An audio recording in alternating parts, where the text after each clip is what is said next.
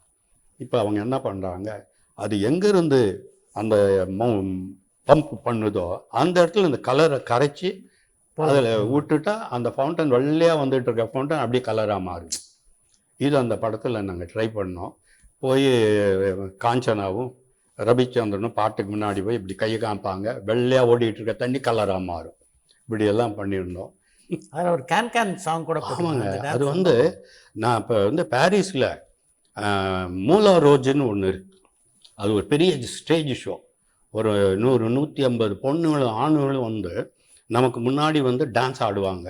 அவங்களுக்கு முன்னாடி அவங்க வந்து ஆட போகும்போது பின்னாடி கலர் வரும், என்னென்னமோ வரும். சில அந்த எஃபெக்டெல்லாம் சினிமாவில் தான் பண்ண முடியும், அது அவங்க ஸ்டேஜிலே பண்ணுறாங்க.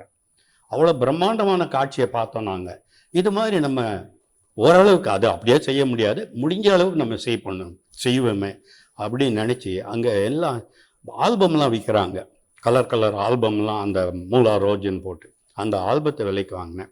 மியூசிக்கு கேசட் வித் ரீல் கேசட் வர அப்போ வந்து ரீலில் வருந்தது, சின்ன ரீலில் ஸ்பூலில். அதையும் வாங்கிட்டு நேராக இங்கே வந்து வேதாவுக்கு போட்டு காமிச்சோம். சார் இந்த மியூசிக்கு இந்த மாதிரி ட்ரெஸ்ஸில் வந்து பெண்கள் ஆட போகிறாங்க, நீங்கள் வந்து எனக்கு இந்த மியூசிக் கம்போஸ் பண்ணி கொடுங்கன்னு. அவர் அதை கேட்டுட்டு அவர் கூட அசிஸ்டன்ட் பிலிப்ஸ்னு ஒருத்தர், ஷாம்னு ஒருத்தர், இவங்கெல்லாம் இருந்தாங்க.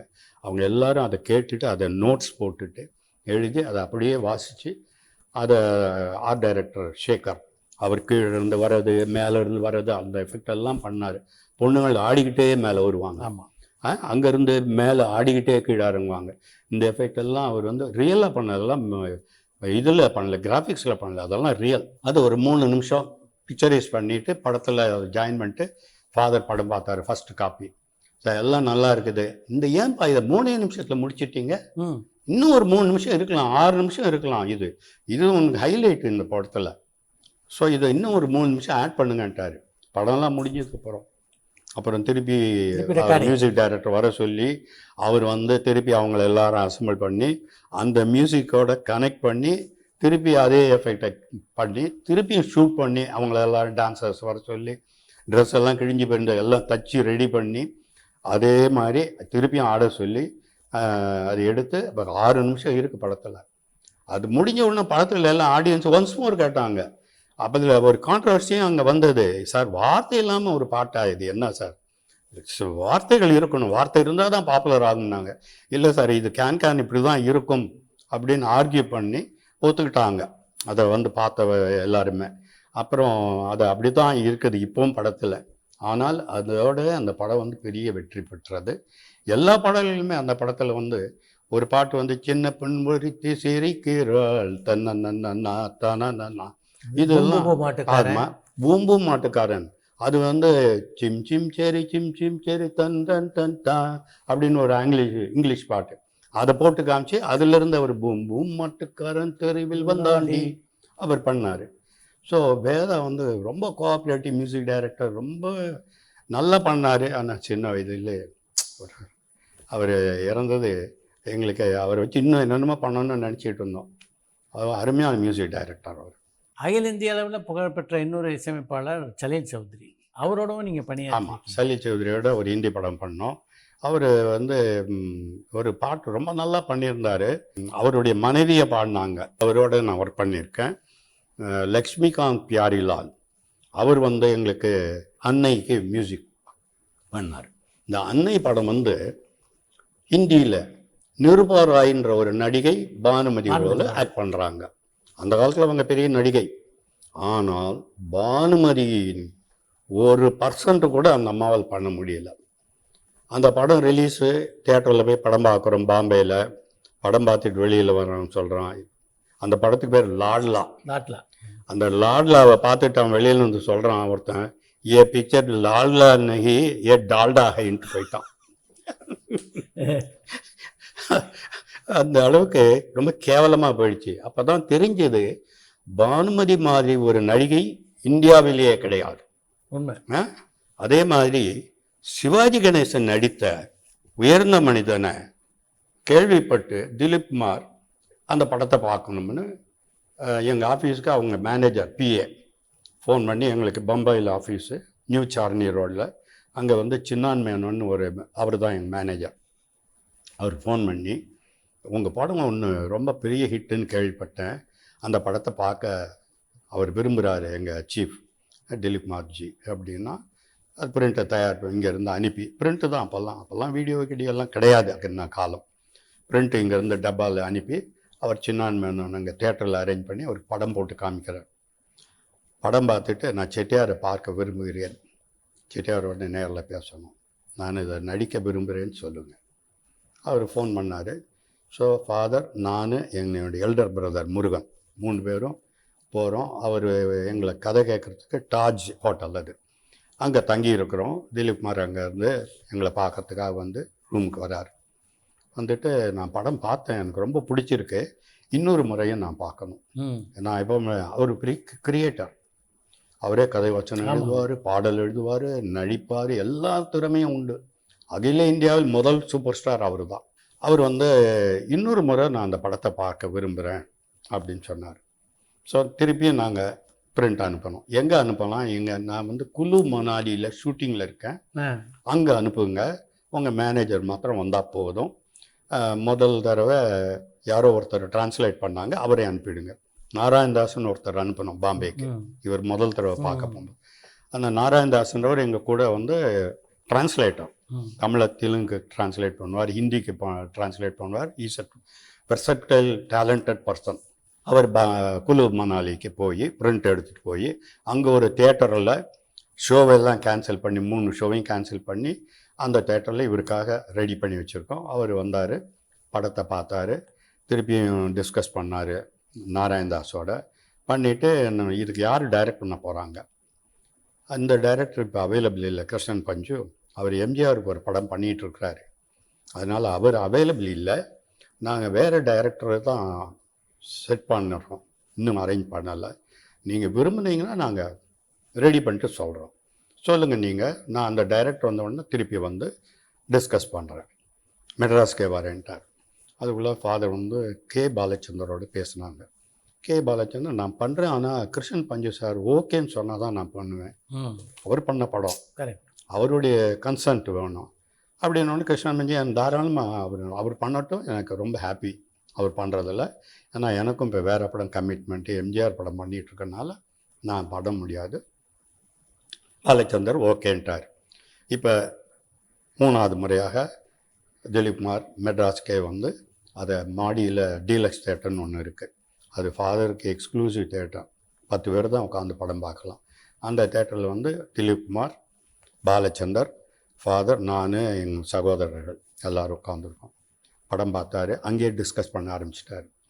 பாலச்சந்தரை எதிரில் ஒரு சேர் போட்டு பாலச்சந்தர் உட்கார சொல்லிட்டார். அவர் இந்த படத்தில் வந்து சில காட்சியை இப்படி மாற்றணும், சில காட்சியை அப்படி மாற்றணும் அப்படின்னு ஒவ்வொன்றா சொல்லிக்கிட்டே வந்தார்.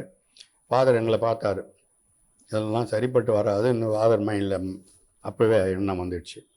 சரி எல்லாம் டிஸ்கஸ் பண்ணிட்டு சொல்கிறோம் அப்படின்னு சொல்லிட்டு அவரை வந்து பாம்பேக்கு போயிட்டார். அவர் இங்கே வந்தது நாகரெட்டி படத்துக்கு ஷூட்டிங்காக வந்தது.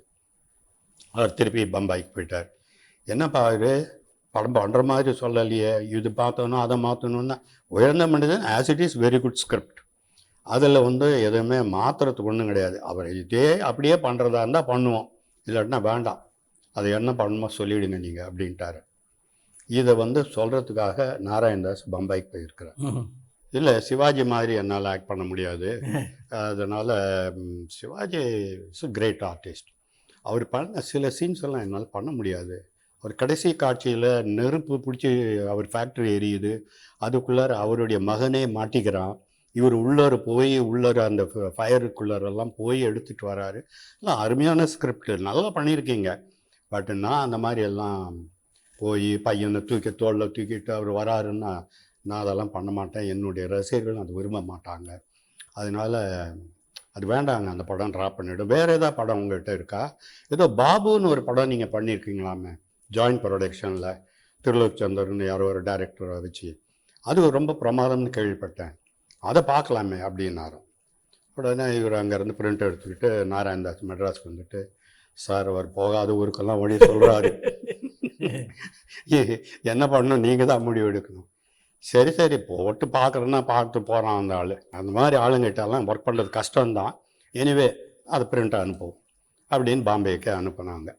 அங்கே போய் சின்னான் மேனன் தியேட்டரை ஃபிக்ஸ் பண்ணி போட்டு காமிச்சார். பிரமாதமாக இருக்குது, பிரமாதமான படம், எக்ஸலண்ட்டு, என்ன பர்ஃபார்மன்ஸு, இது நான் பண்ணுவேன், எனக்கு இது ரொம்ப பிடிச்சிருக்கு. ஒரு குழந்தைக்காக அவர் வந்து உடலால் உழைச்சி அந்த குழந்தையை காப்பாற்றி அந்த தாயை காப்பாற்றுறாரு, ரொம்ப அருமையான சென்டிமெண்ட்டு, நல்ல கதை, இது பிரமாதம், ஐ வில் டூ இட்ன்ட்டார்.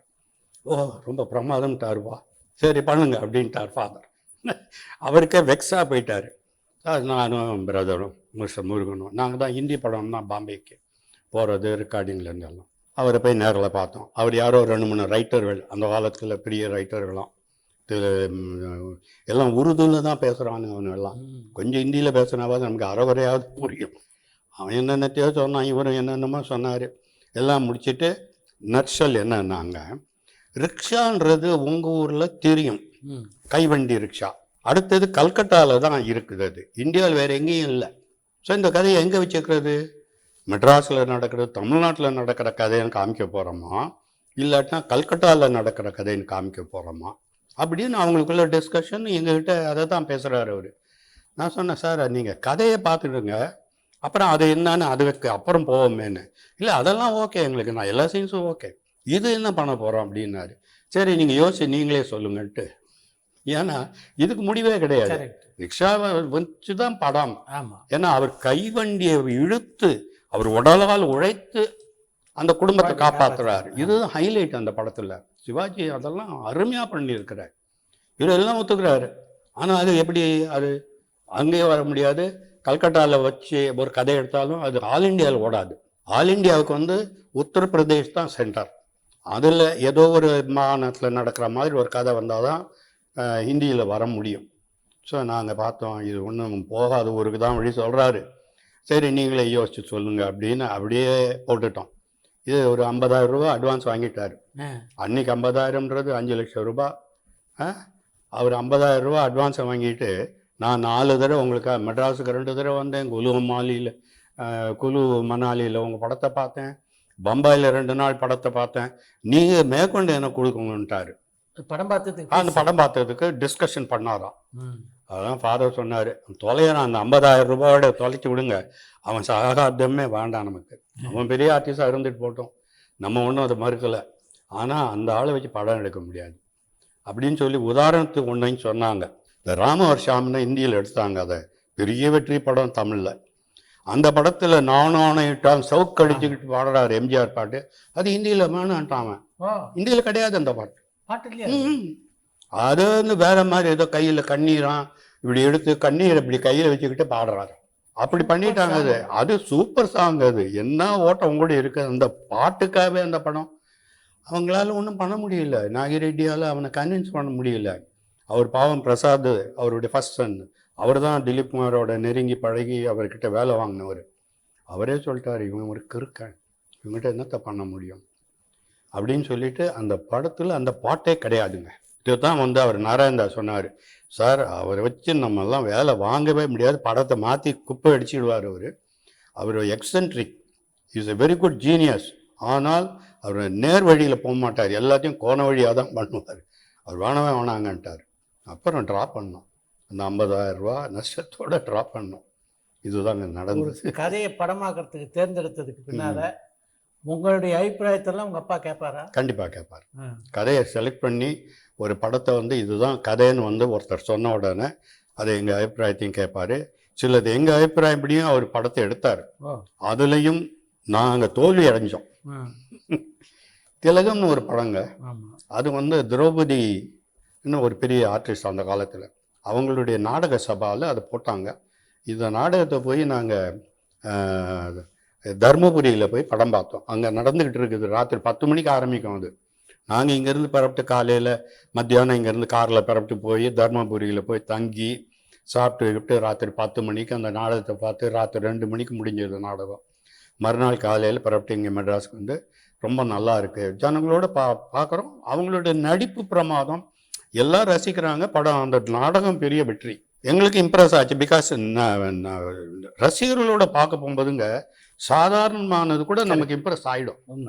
அப்படி ஆயிடுனது தான் அந்த திலகம். அதை படமாக எடுத்தோம், ஓடவே இல்லை, ஃப்ளாப். ஸோ அதனால் எங்கள் அபிப்பிராயத்துலேயும் அவர் படம் எடுத்தார்.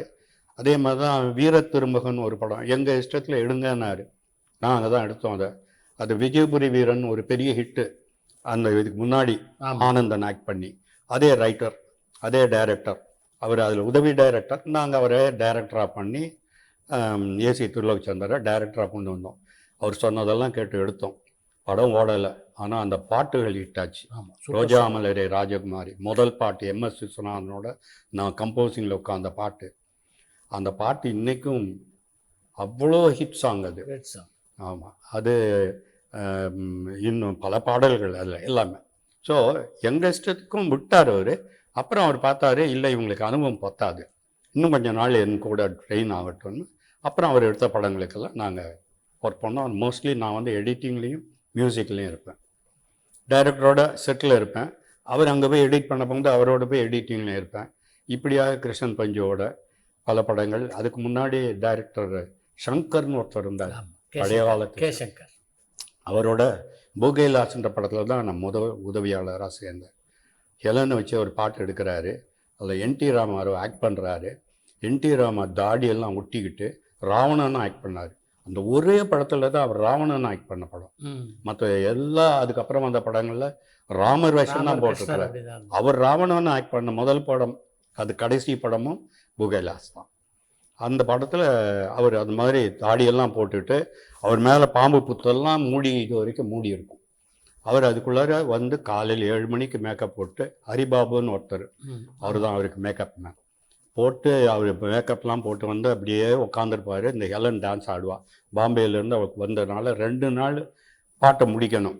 சங்கர் வந்து எல்லாம் ஷார்ட்ஸ் எல்லாம் ரெடியாக எழுதி வச்சுப்பார். வந்தவுடனே மடன்னு அந்த அவளுடைய ஷார்ட்ஸாக எடுப்பான்னு. இவர் அங்கே வந்து அந்த அதுக்குள்ளே பாம்பு புத்துக்குள்ளே வந்து உட்காந்துக்கணும். எவ்வளோ பெரிய ஆர்டிஸ்ட் ராமாராவ். ஒரு வார்த்தை பேச மாட்டார். ம். என்னையா என்னை போட்டு கொடுமைப்படுத்துறீங்க, இந்த தாடியை போட்டுக்கிட்டு நீங்கள் உட்காந்து பாருங்க, அப்போ தான் உங்களுக்கு தெரியும். நம்ம ஆளுங்க இப்போ சொல்லுவாங்களா இல்லையா? ஒரு வார்த்தையும் சொல்ல மாட்டார். இதுதான் சமீபத்தில் நான் இன்டர்வியூவில் ஆந்திராவில் அவர் 100வது பிறந்த நாள் விழா கொண்டாடினாங்க. அதில் நான் கொடுத்துருக்க ஆர்டிக்கிள் இதுதான் பார்த்தேன்.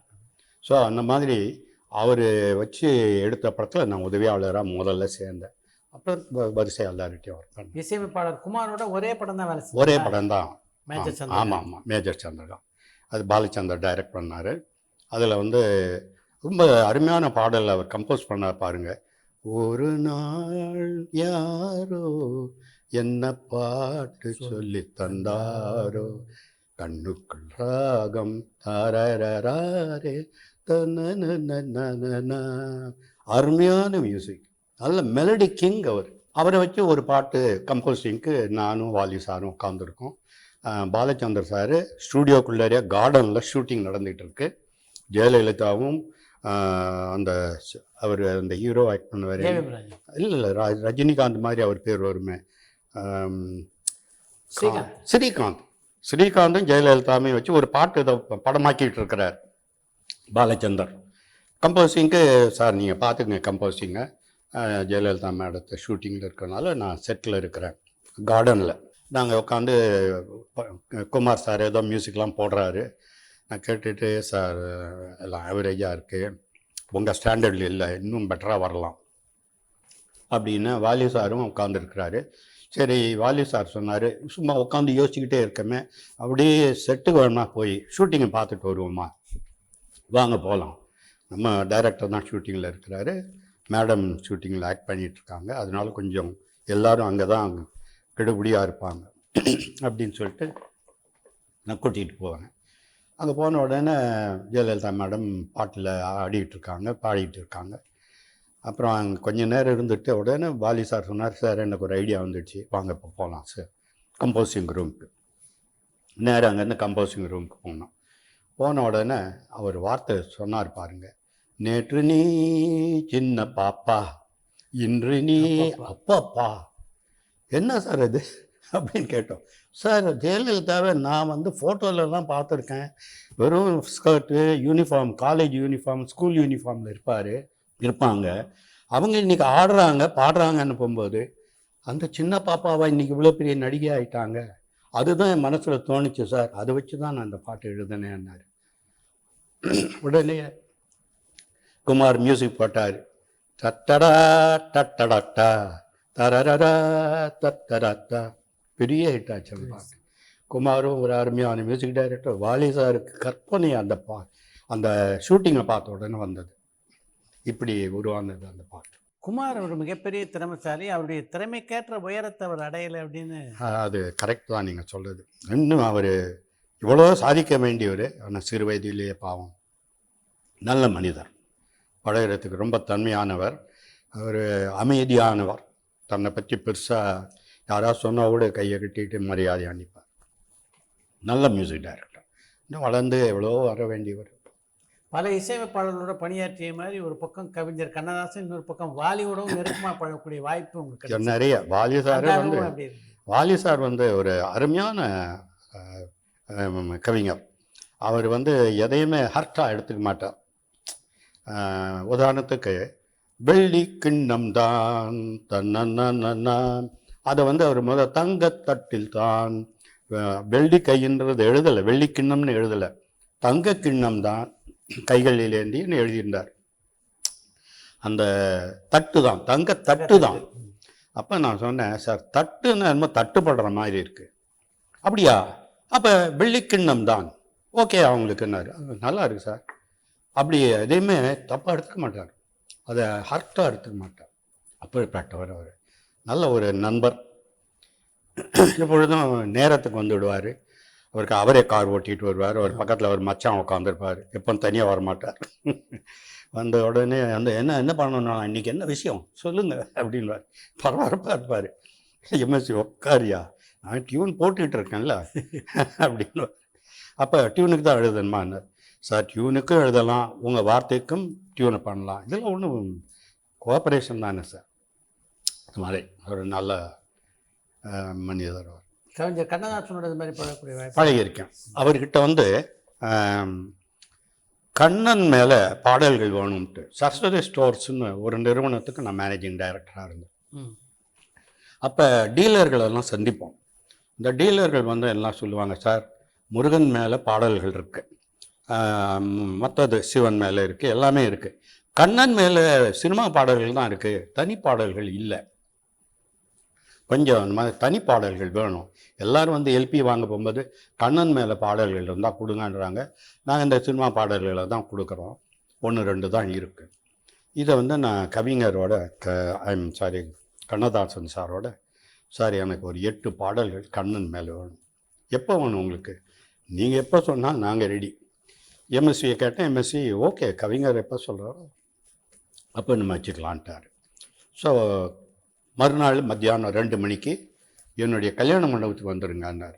அவர் கவிதா கல்யாண மண்டபம்னு ஒன்று வச்சுருந்தார். ஸோ நான் எம்எஸ்வியோட ரிதம் பிளேயர் ஹனுமந்து, கோபாலகிருஷ்ணன் எல்லோரும் அங்கே போனோம். ஒரு பாய் விரித்து தலாணி வச்சு படுத்துருக்கிறாரு கண்ணதாசன். மத்தியானம் 2 மணிக்கு வர சொல்ல போகும்போது என்னையா இந்த நேரம் கொடுத்துருக்கிறாரு நினச்சோம். விஷ்ணு சொன்னார், இல்லை அவர் அப்படி தான் எழுதிடுவார், நீ வாங்க அப்படின்ட்டார். ஸோ எல்லோரும் போய் அசம்பலான்னா இவர் படுத்து கிடக்கிறாரு. என்ன சார் இது, எங்களை வர சொன்னீங்க? ஒன்றும் இல்லை, ஒரு கல்யாண சாப்பாடு, கொஞ்சம் ஒரு மாதிரியாக வயிறு அப்படி ஒரு மாதிரியாக வயிறை தட்டி கொடுத்தாரு. புரிஞ்சு போச்சு எங்களுக்கு. அவர் படுத்துக்கிட்டு பிறண்டுக்கிட்டு ஒரு மாதிரியாக பாட்டை இப்போ என்ன மாதிரி வேணும் உங்களுக்கு? சார் கண்ணன் மேலே பாட்டு வேணும், அவ்வளோதான், நாங்கள் என்ன மாதிரின்னு சொல்லலை, டியூனுக்காக வேணும்னாரு. எம்எஸ்சி சொன்னார், டியூனுக்குன்னு இல்லை, நீங்கள் டியூனுக்கு தான் எழுத போகிறீங்கன்னா நான் டியூன் பாடுறேன், இல்லை நீங்கள் வார்த்தைகளாக கொடுத்தாங்கன்னா டியூன் பண்ணிக்கிறேன். அப்போ ஒன்று பண்ணுங்க குமரன், எனக்கு வந்து 8 பாட்டுக்கு இப்போ பேமெண்ட் வேணும், எனக்கு கொஞ்சம் அர்ஜென்ட் இன்னைக்கு பேமெண்ட்டு கொடுத்துட்றீங்களா? நான் இப்போவே பாட்டை முடிச்சு கொடுத்துட்றேன்னு. சார் இதுக்கும் அதுக்கு சம்மந்தமே இல்லை, உங்களுக்கு வேணும், நான் இப்போ உடனே ஆளுக்கு சொல்லி உங்களுக்கு வீட்டில் கொண்டு வந்து கொடுத்துட சொல்லிடுறேன் அப்படின்னு சொன்னேன். படமுடன் எழுதினார் பாருங்க, புல்லாங்குழல் கொடுத்த மூங்கில்களே அந்த புருஷோத்தமன் புகழ் பாடுங்களே. அடுத்தது குருவாயூருக்கு வாருங்கள், ஒரு குழந்தையின் சிரிப்பினை பாருங்கள். இப்படி 8 பாட்டு கொடுத்துட்டாருங்க. விசு வந்து 8 பாட்டை நான் எப்படி ரெக்கார்ட் பண்ண போகிறேன், எப்போ ஒன்று உங்களுக்குன்னாரு. நீங்கள் நாளைக்கு கொடுத்தா கூட எனக்கு ஓகே அப்படின்னு நான் சொன்னேன். சரி நீங்கள் தேட்டரு சி தேட்டர் தான் அவைலபிள், ஆர்ஆர் தேட்டரில் வேறு ரெக்கார்டிங் போயிட்டுருக்கு அப்படின்னு சொல்லி சி தேட்டர் புக் பண்ணி சிடி விஸ்வநாதன் நாங்கள் ரெக்கார்டிஸ்ட்டோம். சார் நாளைக்கு 2 நாளைக்கு எனக்கு தேட்டர் வேணும் அப்படின்னு புக் பண்ணி ரங்கசாமிகார்கிட்ட சொல்லி புக் பண்ணிவிட்டு எம்எஸ்வி மறுநாள் எல்லா மியூசிஷியனையும் அசம்பிள் பண்ணார். 8 பாட்டையும் 2 நாளில் முடித்தார். அதை வந்து கிருஷ்ணகானம்ன்ற பேரில் நாங்கள் ரிலீஸ் பண்ணோம். இன்றைக்கும் அந்த பாடல் காலையில் ரேடியோவில் எஃப்எம் ரேடியோலையோ இல்லை ஆல் இண்டியா ரேடியோலையோ காலையில் 6 மணிக்கு ரேடியோ திறந்தால் பக்தி பாடல்களில் எம்எஸ்வி பாட்டு கண்ணன் பாட்டு எப்படி தவறாமல் இந்த 8 பாட்டுகளில் ஒரு பாட்டோ 2 பாட்டோ வந்துக்கிட்டே இருக்கு. அது வந்து கண்ணதாசனுடைய டேலண்ட்டு, பாப்பா பயங்கர டேலண்ட். அவர் சொல்கிற ஸ்பீடு எழுத ஆள் இல்லை. அது கூட நான் ஒரு விஷயம் சொல்லணும் உங்களுக்கு. அவர் ஒரு படம் டைரக்ட் பண்ண பாட்டை எழுதினாருங்க, T Prakash Rao direction, Gemini Ganesan Savithri act பண்ணாங்க. அது எந்த படம்? இது வெளிப்படம் நான் சொல்கிறேன், வெளியில் காத்திருந்த கண்கள் தான் நினைக்கிறேன், கரெக்ட். அதில் ஒரு பாட்டு, ஓடும் நதியினிலே ஒருத்தி மட்டும் கரையினிலே, இது பாட்டு. அங்கே அவர் சொல்ல போகும்போது எழுதுனது பெருமாள்னு ஒரு அசிஸ்டண்ட். அந்த அசிஸ்டண்ட்டு பிரகாஷ் ராவோட கூடவே வருவான். பிரகாஷ் ராவுக்கு தமிழ்லாம் அவ்வளோ தெரியாது, நல்ல மனிதர் அவர். ஆனால் அவர் வந்து அசிஸ்டண்ட்டை தான் நம்பி இருப்பார். அவன் என்ன சொல்கிறானோ அது ஓகே. அவன் வந்து அவர் கவிஞர் மடன்னு சொல்லிட்டு போகிறார், அவன் எழுதிக்கிட்டான். இது ரெக்கார்டிங்க்கும் போயாச்சு, எம்எஸ்சியும் ரெக்கார்டும் பண்ணிட்டார். இந்த படத்தில் இதை வந்து பாட்டை வந்து பார்க்குறதுக்கு கூப்பிட்ருக்காங்க. கவிஞர் ஏதோ ஒரு சந்தர்ப்பத்தில் அவர் வந்து அந்த பாட்டை பார்த்துருக்கிறார் தேட்டரில். பார்த்தா பாட்டில் வந்து தரையினிலேன்னு இருக்குது, ஓடும் நதியினிலே ஒருத்தி மட்டும் தரையினிலே. அவர் சொன்னார், என்ன நான் எழுதலையே அந்த பாட்டை, இவன் இந்த மாதிரி எழுதி கொடுத்தான். அப்படின்னு சொல்லி விசு கிட்ட அவர் கத்திவிட்டாரு. விசு எந்த விசு நீமா ரெக்கார்ட் பண்ணிட்டான்? அண்ணே எனக்கு தெரியாது. அசிஸ்டன்ட் பாட்டை கொண்டு போய் நடிகர் பாடுறவங்க கிட்ட கொடுத்தான். பாடுறவங்க அதை பாடிட்டாங்க. நான் என்ன பண்ணுவேன் அப்படின்னு, அதெல்லாம் எனக்கு தெரியாது, இது என்ன பண்ணணும் சார்? எல்லாம் ரிலீஸ் ஆகி படம் தேட்டர்லலாம் ஓடிக்கிட்டு இருக்கோம். அப்போ தான் கவிஞர் சொன்னார், இனிமேல் இந்த மாதிரி முட்டா பசங்களை எல்லாம் எழுத கூட்டிகிட்டு வராதையா, யாரா வந்தால் பஞ்சு வரணும் எனக்கு, பஞ்சாரராஜனம், இல்லாட்டினா வேற யாராவது ஒரு விஷயம் தெரிஞ்ச ஒரு ரைட்டர் வச்சுக்கோன்னாரு. அப்போ இந்த பாட்டு எழுதுறதுக்கு நான் வந்து லட்சுமி நாராயணன் எங்கள்கிட்ட உதவியாளராக இருந்தார் பாருங்க, அசிஸ்டன்ட் டைரக்டர், அவரை கூட்டிகிட்டு போய் உட்கார சொல்லி அந்த 8 பாட்டையும் அவர் சொல்கிற வேகத்துக்கு இவர் எழுதணும். எழுதி அவர்கிட்டையும் காமிச்சு அப்ரூவல் வாங்கி கையெழுத்து வாங்கணும். அப்படி பண்ணது தான் அந்த கண்ணன் பாட்டு. ஏன்னா அவர் மடமடான்னு எழுதி முடிச்சுட்டாரு. அவருக்கு வேண்டியது அன்னைக்கு அந்த பணம். ஆனால் அவர் வந்து கிரேட் மேன். ஏதோ ஒரு கமிட்மெண்ட் இருந்தது. அந்த வந்து கமிட்மெண்ட்டை நம்ம தப்பு சொல்ல முடியாது. ஆனால் நான் சொன்னேன், கண்டிப்பாக நாங்கள் ஈவினிங் நீங்கள் வீட்டுக்கு போகும்போது உங்களுக்கு அந்த அமௌண்ட் ரெடியாக இருக்கும். உடனே முடிச்சு கொடுத்தார். அப்படி அவரோட எனக்கு பல அனுபவங்கள் இருக்குது. இன்னொரு பாட்டு ஒன்று சொல்லணும் உங்களுக்கு. ஒரு பாட்டு வந்து கம்போசிங்லாம் உட்காந்து டியூன் போட்டாச்சு, எல்லாம் எழுதியாச்சு, டியூனெல்லாம் ரெடி பண்ணி, சார் டியூனுக்கே எழுதுங்க சார்ன்ட்டோம். அவர் உட்காந்து கேட்டுட்டு, எப்பா எனக்கு இது கொஞ்சம் டைம் கொடு, கொஞ்சம் ஒரு மாதிரியாக இருக்குது, இங்கே என்ன அது டாய்லெட் எங்கே இருக்குது பக்கத்தில் என்னாரு. நாங்கள் உடனே ஏசி தேட்டரில் நல்லா நீட்டாக இருக்கும், அங்கே வேறு யாரும் வர்றதில்லை அப்படின்னு கூட்டிகிட்டு போய் அந்த டாய்லெட் காமின்னு அசிஸ்டண்ட் அனுப்பினோம். கூட்டிகிட்டு போய் காமிச்சா அவர் பார்த்துட்டு, ஐயோ இதெல்லாம் எனக்கு ஒத்து வராது, அது வெஸ்டர்ன் டாய்லெட், எனக்கு ஒரு தமிழன் கக்கூஸ் எங்கேயாவது இருந்தால் சொல்லுப்பா, நான் அங்கே போகணும் அப்படின்னாரு. அப்போ உடனே RR தேட்டரில் மியூசிஷியன்ஸ் எல்லாம் யூஸ் பண்ணுவாங்க, கொஞ்சம் ஒரு மாதிரியாக தானே இருக்குங்க, அதெல்லாம் பரவாயில்ல, நான் என்ன பண்ண போகிறேன் அப்படின்னு சொல்லிட்டு நேரம் அங்கே போயிட்டார். போயிட்டு இந்த டியூனை கேட்டுட்டு போயிருக்கிறாரு, சுச்சுவேஷனை கேட்டுட்டு போயிருக்கிறாரு. அங்கே போன இடத்துல அவருக்கு பாட்டு ஞாபகம் வந்துடுச்சு. அந்த டியூனுக்கு எதில் எழுதுறதுன்னு பார்த்தாரு, பையில் சிகரெட் பேக்கெட்டு, சிகரெட் பேக்கெட்டு, அதில் வந்து அந்த மூடி இருக்கு பாருங்க, அதை கழட்டிட்டு அங்கே இருந்த பேனால் பல்லவி எழுதிட்டார். நேராக கொண்டு வந்து MS வீட்டை, இந்தாப்பா பாட்டு உனக்கு, இந்த பாட்டுக்கு உன் டியூனுக்கு சரியாக வருதா பாருன்னொன்னே அவர் MSV சொன்னார், எங்கே எழுதுனீங்க இந்த பாட்டை? சிகரெட் பேப்பரில் இருக்கு. அதை போயா, அதை பார்த்து உனக்கு என்னையா? நான் உள்ளுக்குள்ளே போனால் எனக்கு டக்குன்னு ஞாபகம் வந்து எழுதிட்டேன். நான் தொட மாட்டேன், நீங்கள் அங்கேயே வைங்க. அப்படியே படத்தை அப்படியே பார்த்தாரு, பாட்டை பார்த்துட்டு கரெக்டாக இருக்குது, ஆனால் இந்தாப்பா அசிஸ்டண்ட் அதை பேப்பரில் பேடில் எழுதி எனக்கு அப்படின்னாரு. இது நடந்தது உண்மை. அவருக்கு ஞாபகம் தான் எந்த இடத்துல இருந்தாலும் உடனே அதை அப்படி எழுதி கொண்டு வந்தார். அந்த மாதிரி அவர் வந்து ஒரு டேலண்டட் மேன். எதையுமே அவர் வந்து ஒரு குழந்தை மாதிரி பழகக்கூடியவர். ஹிந்தியில் பல இசையமைப்பாளர்களோடு நீங்கள் பழகி இருக்கோம். எனக்கு லக்ஷ்மிகாந்த் பியார்லால், சங்கர் ஜெயகிஷன், சலீல் சௌத்ரி, மியூசிக் டைரக்டர் ரவி, சித்ரகுப்தா, நிறைய பேரோடு ஒர்க் பண்ணியிருக்கேன். மதன் மோகன் அவர் எங்களுக்கு ஒர்க் பண்ணியிருக்கிறார், நான் அவரை சந்திச்சிருக்கேன், ஆனால் அவரோட நான் ஒர்க் பண்ணதில்லை. இப்படி பல பேரோட ஒர்க் பண்ணியிருக்கேன். ஒரு விஷயம் ஒன்று உங்களுக்கு சொல்லணும், எங்கள் படத்தில் அவர் ஒர்க் பண்ணலை, ஆனால் அவரை பற்றி நான் கண்டிப்பாக சொல்ல வேண்டிய விஷயம். எங்கள் தகப்பனார் முதல் படம் ஹிந்தியில் எடுக்கிறதுக்காக வாழ்க்கை படத்தை பம்பாயில் போய் அவரும் MV ராமன் ஒரு டைரக்டர் எங்களோட பல படங்கள் பண்ணியிருக்கிறார், அவரையும் கூட்டிகிட்டு போயிருக்கிறார். MV ராமனுக்கு கொஞ்சம் ஹிந்தி தெரியும், எங்கள் தகப்பனார் ஹிந்தி தெரியாது. எல்லாரும் 4 முழ வேஷ்டி, நெத்தியில் விபூதி, குங்குமம் வச்சு கதர் சட்டை போட்டவங்க 2 பேரும். அதில் MV ராமன் வந்து பொட்டு ரொம்ப வச்சுக்க மாட்டார், விபூதி லேசாக தடவார், அவ்வளோதான். இவங்க 2 பேரும் பம்பாயில் போய் ராஜேந்திர கிருஷ்ணன் ஒரு ரைட்டரை புக் பண்ணிட்டாங்க. அவர் அந்த நேரத்தில் கொஞ்சம் பாப்புலராக வளர்ந்து வந்துக்கிட்டு இருக்கிறார். அவர் வந்து வாழ்க்கை படத்துக்கு ஹிந்திக்கு கதை வசனம் எழுதுறதுக்காக அவர் புக் பண்ணியாட்டு அவர்கிட்ட யாரை போடலாம் ஹீரோவுக்கு. TR Ramachandran hero, Vyjayanthimala heroine. Vyjayanthimala தான் ஹீரோயின் ஆக்ட் பண்ண போகிறாங்க. அதுதான் முதல் படம் அவங்க அறிமுகப்படுத்துகிறாங்க எங்கள் அப்பா ஹிந்திக்கு. அப்போ வந்து அவர் சொன்னார், கரந்திவான்னு ஒரு நடிகர் இருக்கிறாரு, வளர்ந்து வந்துக்கிட்டு இருக்கிறாரு, பெரிய பேர் இல்லை, ஆனால் உங்கள் TR ராமச்சந்திரன் ஈக்குவல். TR ராமச்சந்திரனும் ஓஹோன்ற பேர் இல்லை, ஹீரோவாக இல்லை, அவர் சுமாரான ஒரு செகண்ட் கிரேட் ஹீரோ தான். வாழ்க்கைக்கு அப்புறம் பெரிய ஹீரோவானார். ஸோ இவரை வந்து நீங்கள் போட்டுடுங்க கரந்திவானை புக் பண்ணியாச்சு. இப்போ வந்து மியூசிக் யாரை போடலாம்? அப்போ வந்து ஸ்ரீராமச்சந்திரான்னு ஒருத்தர் பெரிய மியூசிக் டைரக்டர், பெரிய ஹிட் சாங்ஸ் எல்லாம் கொடுத்துருக்கிறாரு. அவரை வந்து நீங்கள் போய் பாருங்கள். அப்படின்னு சொல்லி ராஜேந்திர கிருஷ்ணன் எங்கள் அப்பாவையும் எம் வி ராமனை அவர் வீட்டுக்கு போக சொல்லி பார்க்க சொன்னார். அப்போ எங்களுக்கு அங்கே சொந்த கார் கிடையாது, மேனேஜர் கிடையாது, ஒன்றும் கிடையாது. அதுதான் முதல் படம் பம்பாய்க்கு ஹிந்தி படம் எடுக்க. ஒரு டாக்ஸியில் அந்த காலத்தில் ஃபியேட்டு அம்பாசடர் தான்.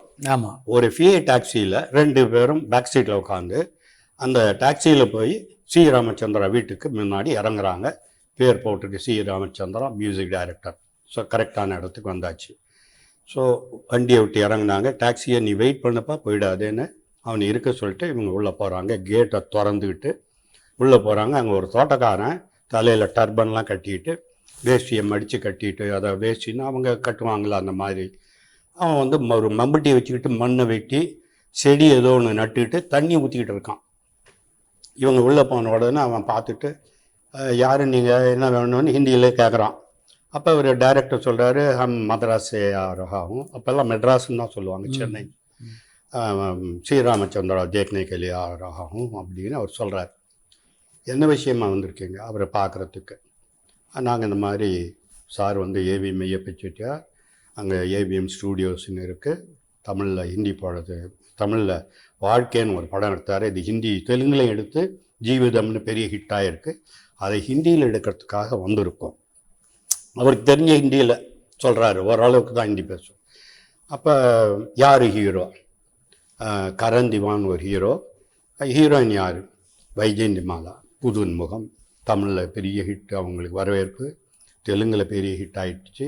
இந்த படத்தில் அவங்க தான் ஹீரோயின் அப்படின்னு உடனே என்னை பற்றி என்ன கேள்விப்பட்டீங்க? இது என்னை பற்றின்னு முதல் சொல்ல, ஸ்ரீராமச்சந்திரா பற்றி என்ன கேள்விப்பட்டீங்க? இல்லை ராஜேந்திர கிருஷ்ணன் தான் சொல்லி அனுப்புனார், நீங்கள் பிரபல மியூசிக் டைரக்டர், திலீப் குமாருக்கு பண்ணியிருக்கீங்க, மதுபாலான்ற ஹீரோயினுக்கெலாம் பண்ணியிருக்கீங்க, அதெல்லாம் கேள்விப்பட்டுமா வந்திருக்கீங்க? ஆமாம், அவங்க சொல்லி தான் வந்திருக்கோம். யார்? அந்த ராஜேந்திர கிருஷ்ணன் சொல்லியா வந்திருக்கீங்க? அவனையே எனக்கு அவ்வளோவா தெரியாது. சரி, இப்போ வந்து நீங்கள் கேள்விப்பட்டது மாதிரி நான் வந்து அந்த மாதிரி நடிகர்களுக்கு தான் மியூசிக் பண்ணுவேன். திலீப் குமார் இல்லாட்டினா அன்னைக்கு இருந்த பெரிய நடிகர் யாரோ அவன் பேரை சொல்லி, அவனோ இல்லாட்டினா அந்த மதுபாலா மாதிரி ஒரு பெரிய ஹீரோயின் படத்தை தான் பண்ணுவேன்.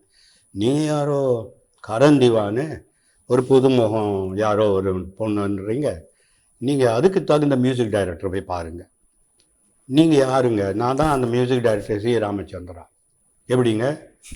தோட்டக்காரன் தோட்ட வேலை செஞ்சுக்கிட்டு இருந்தவன் இவ்வளோன்னு சொல்லிவிட்டு நீங்கள் யாருங்க இதெல்லாம் சொல்கிறதுக்குன்னு அவர் கேட்ட உடனே, நான் தான் அந்த மியூசிக் டைரக்டர் சி ராமச்சந்திரா, நான் அந்த மாதிரி படங்களுக்கெல்லாம் செய்ய மாட்டேன், என் லெவலே வேறு, அதனால் நீங்கள் அதுக்கு தகுந்த மியூசிக் டைரக்டர் போய் பாருங்கள். அதுக்கு இருக்காங்க சில பேர்.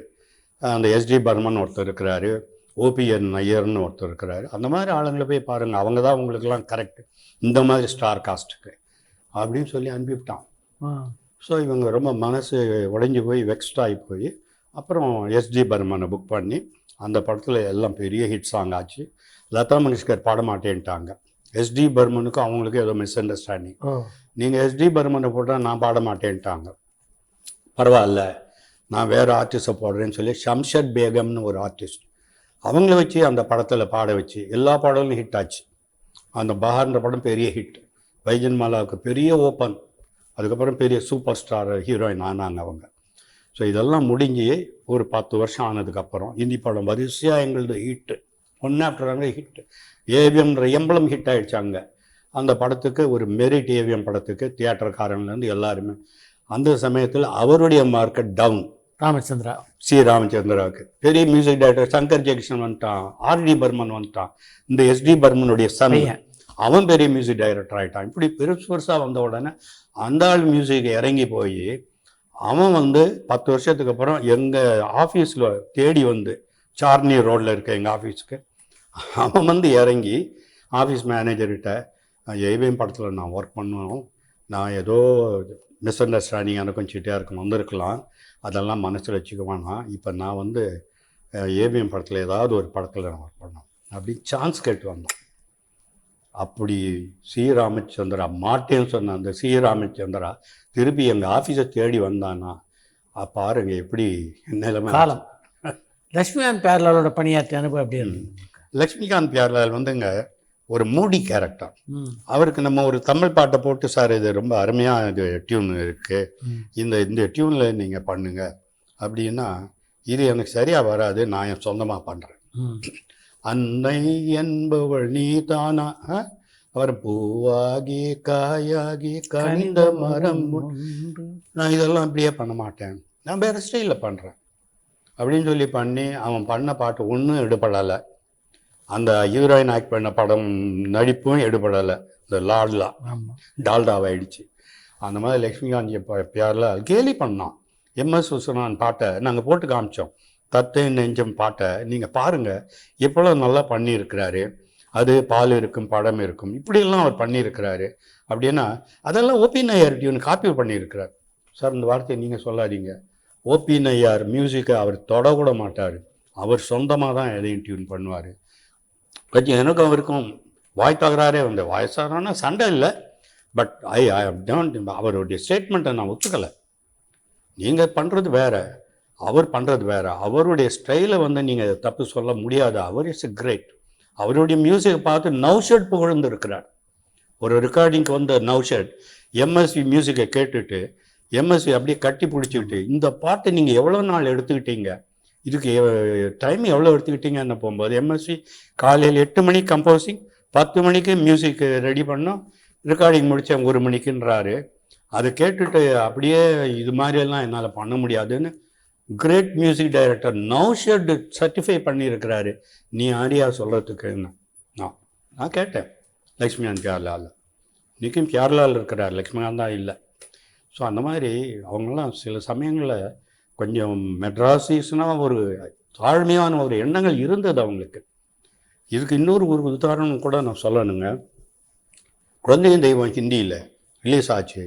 ரிலீஸ் ஆகிறதுக்கு முன்னாடி ட்ரீம்லேண்டுன்னு ஒரு தேட்டர் புதுசாக ஓப்பன் பண்ணியிருக்காங்க. பிரம்மாண்டமான தேட்டர் அது. அங்கே போய் நாங்கள் வந்து இந்த மாதிரி குழந்தை தெய்வம் தமிழில் ஹிட்டு, தெலுங்கில் ஹிட்டு, அது வந்து இப்போ ஹிந்தியில் எடுத்துக்கிட்டு இருக்கோம். பிஸ்வஜித் அண்ட் மாலா சிங்கா வச்சு எடுத்துக்கிட்டு இருக்கோம். அடுத்த மாதம் ரிலீஸு. ஓகே, உங்களுக்கு நான் தேட்டர் கொடுக்குறேன், எக்ரிமெண்ட் போட்டு கையெழுத்து போட்டு கன்ஃபார்ம் உங்கள் டேட்டுக்கு நீங்கள் வரணும், அந்த டேட்டுக்கு நீங்கள் வந்தீங்கன்னா என் தேட்டர் ரெடின்னு ஒத்துக்கிட்டு கையெழுத்தும் போட்டு கொடுத்துட்டான் அந்த ட்ரீம்லைன் தேட்டருக்காரன். நாங்கள் ரிலீஸுக்கு 10 நாளைக்கு முன்னாடி ஃபோட்டோ கார்ட்ஸ் எல்லாம் ரெடி பண்ணி கொண்டு போய் கொடுக்கறதுக்காக போனால், அவன் அங்கே ராஜேஷ் கண்ணா, ஹேமமாலினி அந்த படம் ஏதோ போட்டு வச்சுருக்கான் ஃப்ரம் ஃப்ரைடே நாங்கள் சொன்ன டேட்டுக்கு. என்ன நீங்கள் சொன்னீங்க இப்போ என்னமா போட்டிருக்கீங்களேன்னு கேட்டோம். அதெல்லாம் இல்லை, உங்கள் படம் வந்து பிஸ்வஜித்து, மாலாசு நல்லா செகண்ட் கிரேட் ஆர்டிஸ்ட். நான் போட்டுக்கிறது ராஜேஷ் கண்ணா, ஹேமமாலினி, பெரிய கம்பெனி பிஆர் சோப்ரா. உங்களுக்கு வந்து நான் தேட்டர் கொடுக்க முடியாது, நீங்கள் அந்த எக்ரிமெண்ட்டை எடுத்துக்கிட்டு போயிடுங்க அப்படின்னு சொல்லி எக்ரிமெண்ட்டையே அவன் வந்து கேன்சல் பண்ணிட்டான். நாங்கள் என்ன பண்ண முடியும்? எதை வச்சு நம்ம அவனு, ஏன்னா அட்வான்ஸ் ஒன்றும் கிடையாது, பட் கன்ஃபார்ம் பண்ணி கொடுத்துருக்கான். அவங்களுக்கு அந்த தேட்டரை தரேன், உங்கள் படத்துக்கு தோ கல்யாணம் அந்த படத்துக்கு பேர், ஏவிஎம் ப்ரொடக்ஷன் தோ கல்யாணம், அந்த டேட்டுக்கு ஐ எம் கிவிங் மை தேட்டர்னு கொடுத்துருக்கீங்க. அதை கிழிச்சான். இப்போ கொடுக்கல, போங்க எடுத்துகிட்டு போங்க, நீங்கள் வேறு எங்கேயாவது போட்டுக்கங்க, உங்கள் தேட்டர் உங்கள் படத்துக்கு உண்டான தேட்டர் நிறைய வெளியில் இருக்கும் போங்கன்ட்டான். அப்புறம் போய் அவசரமாக சூப்பர்னு ஒரு சாதாரண தேட்டரை நாங்கள் ரினோவேட் பண்ணி அங்கே ரிலீஸ் பண்ணோம் அந்த படத்தை. அவ்வளோ பெரிய ஹிட் ஆச்சு அது. அவன் ரிலீஸ் பண்ண படம் 1 வாரத்தில் டப்பா அடிச்சிக்கிச்சு. அது மாதிரி சில விஷயங்கள் எல்லாம் அவங்களுக்கு எப்போவுமே ஒரு தாழ்வு மனப்பான்மை நம்மளை பார்த்தா உண்டு. அது மாதிரி நடந்தது. பாடல் பதிவில் எம்ஜிஆர் அக்கறை காட்டின மாதிரி சிவாஜி அக்கறை காட்டுவாரா? சிவாஜி வந்து எதில் இன்டர்ஃபியர் பண்ண மாட்டார். அவருக்கு வந்து ஒரு நல்ல டைரக்டர், ஒரு நல்ல பேனர், ஒரு தகராறும் பண்ண மாட்டார். கதையை அவுட்லைன் மாத்திரம் கேட்டுப்பார். யார் எழுதுனாங்களோ அவங்களே வர சொல்லுவார். அங்கே செட்டிலே உட்காந்து கேட்டுப்பார். இதுக்கு அங்கே வாங்க இங்கே வாங்க ரூம் போட்டு கேட்கணும்லாம் கிடையாது. ஜாவர் சீதாராமன் போய் கதையை சொல்லுவார், உயர்ந்த மனிதன் கதையை. ஆரூர் தாஸ் பண்ண படங்களுக்கு ஆரூர் தாஸ் போய் கதையை சொல்லுவார். கதையை தான் கேட்பார். எனக்கு என்ன ரோல், நான் என்ன பண்ண போகிறேன் அதை கேட்டுப்பார். அப்புறம் ஷூட்டிங்க்கு முதல் நாள் அந்த அவருடைய டயலாக்ஸை கொண்டு போய் கொடுத்துட்டா போதும். அப்படியே ஒரு தடவையோ 2 தடவையோ படிப்பாரோ என்னன்னு தெரியாது. மறுநாள் ஒரு சேஞ்சஸ் இருக்காது. எங்கேயாவது மாற்றம் வேணும்னா அந்த ரைட்டரை வர சொல்லி ஒரு சின்ன மாற்றங்கள் ஏதாவது வேணும்னா செய்வார். அவர் வந்து எதுலேயுமே தலையிட மாட்டார். ஒரு ஸ்ட்ரைட் ஆர்டிஸ்ட். அவரோட ரோல் உண்டு, அவர் உண்டு. இளையராஜாவோட நீங்கள் பணியாற்றிய முதல் படம்னா அது முரட்டுக்காலை, முரட்டுக்காலை. அதுதான் முதல் படம் அவரோட. முரட்டுக்காலை. அவர் வந்து முதல் சிச்சுவேஷன் பாட்டுக்கு இவர் நம்ம எஸ்பிஎம் வந்து சிச்சுவேஷனை அவர் இளையராஜா கிட்ட போய் இதாங்க சிச்சுவேஷன், அவர் வேறு எங்கேயோ கம்போசிங்கில் இருக்கிறாரு, உங்கள் டைரக்டர் வந்து கதை சொல்லுங்க. இவர் போய் சிச்சுவேஷன் என்ன அப்படின்னு சொல்லிட்டு வந்துட்டார். அப்புறம் வரிகள் என்னன்னு கேட்டார். நாளைக்கு பஞ்சு அண்ணன் கொடுத்துருவார் பஞ்சு சார் அப்படின்ட்டாரு. ஸோ ரெக்கார்டிங்க்கு அரேஞ்ச்மெண்ட்டு மியூசிக் எல்லாம் வந்து உட்காந்துருக்காங்க. இளையராஜா வந்தார் லேட்டாக. வந்த உடனே பஞ்சு அருணாச்சலம் எங்கேயோ ஒரு கல்யாணத்துக்கு போயிருக்கிறார். அங்கேருந்து ஃபோனில், அப்போல்லாம் மொபைல் ஃபோன் கிடையாது, ஆமாம், லேண்ட்லைன் ஃபோன். இந்த லேண்ட்லைன் ஃபோனில் அவர் வந்து இளையராஜா கிட்ட வார்த்தைகளை சொல்கிறாரு. வார்த்தைகளை வந்து அவர் நோட் பண்ணிக்கிட்டாரு. பண்ணிட்டு உள்ளே போய் பாட்டு கம்போஸ் பண்ணிகிட்டு இருக்கிறார். நான் முத்துராமனை கேட்டேன், என்ன முத்துராமன், என்ன சிச்சுவேஷன், என்ன பாட்டு, ஒன்றுமே எனக்கு தெரியலையே முத்துராமன். அப்போ முத்துராமன் சொன்னார், நீ ஒன்றும் கவலைப்படாதீங்க, இதெல்லாம் இன்றைக்கி ட்ரெண்ட் இப்படி தான். இது வந்து அவர் பஞ்சண்ண மைண்டில் இருக்கும். அது எப்படி அந்த பாட்டு எங்கே வரப்போகுது, அதுக்கு முன்னாடி சீன் என்ன பின்னாடி சீன் எல்லாம் அவர் மைண்டில் இருக்குது. அவர் நேரில் வந்து உங்களுக்கு எல்லாம் கிளாரிஃபை பண்ணிவிடுவாருன்னாரு. இப்படி தான் அந்த பாட்டு உருவாச்சு.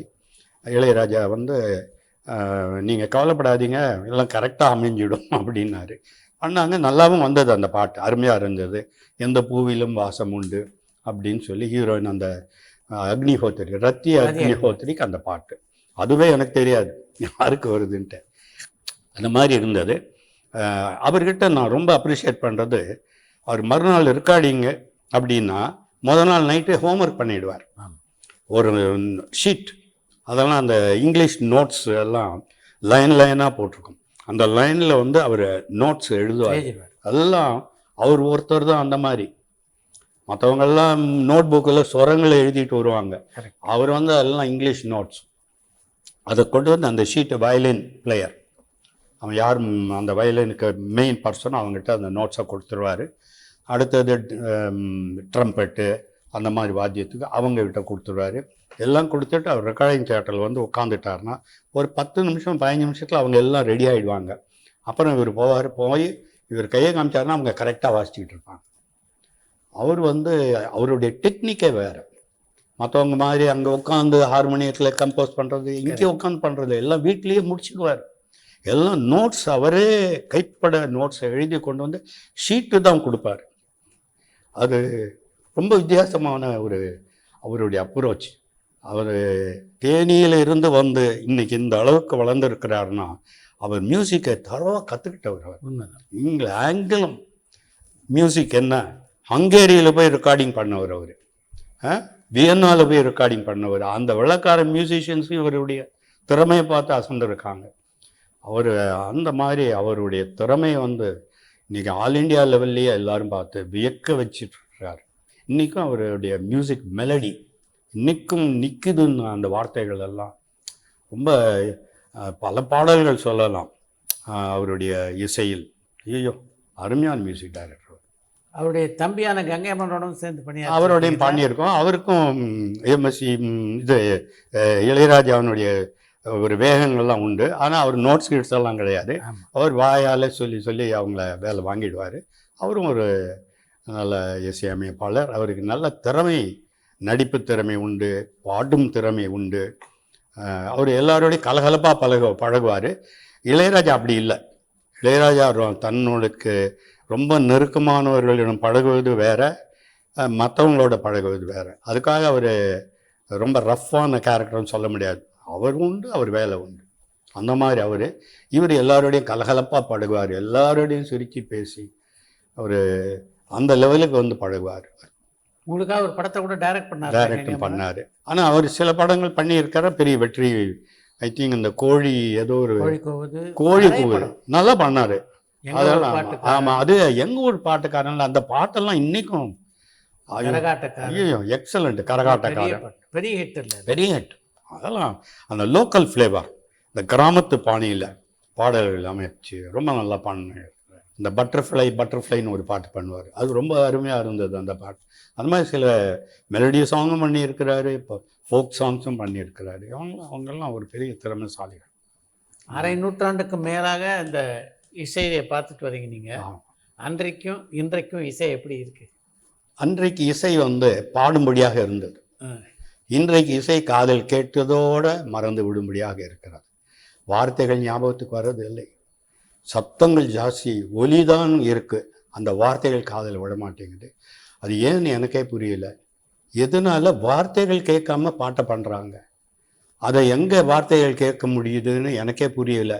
முன்னாடி வந்து பாட்டு புஸ்தகம்னு கொடுப்பாங்க தியேட்டரில் எல்லாம், அப்போ வந்து அது தேவையே இல்லை, பாட்டு காதால் கேட்க போகும்போதே வார்த்தைகள் கேட்கும். எங்கள் தகப்பனா ரெக்கார்டிங் தியேட்டரில் வந்து உட்காந்தா பாட்டை வந்து கொண்டு வந்து பாலி சார் கொடுப்பார், இதுதான் சார் பாட்டுன்னு. அதை வாங்கி அப்படி மடித்து வச்சிடுவார். அவர் வந்து கண்ணை மூடிட்டு காதால் பாட்டு கேட்பார். கேட்டுட்டு பாட்டு புஸ்தகத்தை அந்த பாட்டு பேப்பரை எடுத்துட்டு இந்த வார்த்தை புரியலை, இந்த வார்த்தை புரியலைன்னு அண்டர்லைன் பண்ணி முத்தரம்னுட்டு கொடுப்பார். இந்த வார்த்தைகள் புரியலை, இந்த வார்த்தை புரியலை, பாடுறவங்க டிஎம்எஸ்ஓ சுசிலாமாவோ போய் அந்த வார்த்தைகளை இன்னும் தெளிவாக பாடுங்க. அப்போ அவங்க சொல்லுவாங்க, இல்லை நான் பாடிட்டு தாங்க இருக்கேன், அதுக்கு மேலே ஏதோ ஒரு ஓசையை வந்து டிஸ்டர்ப் பண்ணுது, ட்ரம் ஏதோ ஒன்று. அப்போ வந்து மியூசிக் டைரக்டர்கிட்ட அந்த ஓசையை வந்து கொஞ்சம் கம்மி பண்ணிவிடுங்க, அந்த வார்த்தை வந்து புரியலை. ஸோ அப்படி இருந்த காலம் அது. இப்போ வந்து நீங்கள் வார்த்தையை கேட்கவே விட மாட்டேன்றாங்களே, வந்து சத்தம் தானே கேட்டுக்கிட்டு இருக்கு. பல மியூசிக் டைரக்டர்கள் இன்னைக்கு ஒலியை தான் கொடுக்குறாங்க, டம்மு டம்மு டம்முன்னு என்னென்னமோ மேளங்கள் அடிக்கிறாங்க. அதுவும் சினிமா பாடகர்கள் பாட்டில் வர மேளம் கூட இல்லை, அதை வந்து மயானத்தில் வாசிக்கிற சத்தங்கள் எல்லாம் இப்போ கேட்குது, ட்ரம்ஸ், அந்த சத்தங்கள். அது என்ன மேளம்னு தெரியலை, எல்லாம் அந்த டேப்பில் வச்சுக்கிட்டு குச்சியில் அடிச்சுக்கிட்டு போவாங்களே, அந்த வாத்தியங்கள் சத்தங்கள் தான் இப்போ கேட்குது பாட்டில். ஸோ பாடலை வந்து இன்றைக்கி ரசித்து கேட்க முடியா இல்லைங்க. ஒரு சிலர் பண்ணுறாங்க, இளையராஜா பண்ணுறாரு, வேறு அந்த பழைய காலத்து அனுபவம் உள்ளவங்க டி இமான், சில பேர் பண்ணுறாங்க. நிறைய மியூசிக் டைரக்டர் பாட்டை பற்றி கவலைப்படலை, பாடலை பற்றி கவலைப்படலை, அந்த வார்த்தைகளை பற்றி.